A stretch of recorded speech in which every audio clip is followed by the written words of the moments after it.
Hi guys, and welcome back to the channel. In today's video, I'm going to show you that how you can create a group chat on TikTok application. So without wasting any time, let's start our video. First thing you need to do is to go to your TikTok application. So once you are on your TikTok application, the next thing you need to do is to go to your chats, the inbox.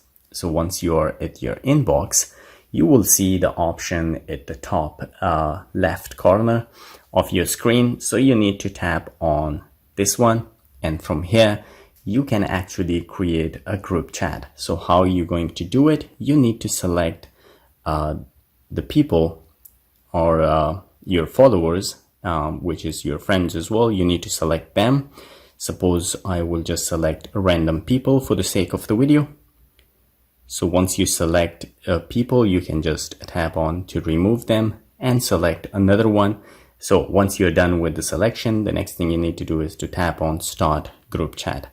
So here, as you can see, the group has been created. Now I can change the name of the group. From here, you can add more members. You can share the group to other people to join it as well. If you tap on the three lines here, so you can just leave the group chat or you can end the group chat because you're an admin, so you can do that. You can mute the notification, you can pin on the top approval required to join, you can enable that one as well. So these all options are available. So guys, this is all it takes to create a group chat in TikTok application. If you like the video, don't forget to subscribe. I will see you in the next video. Till then, take care.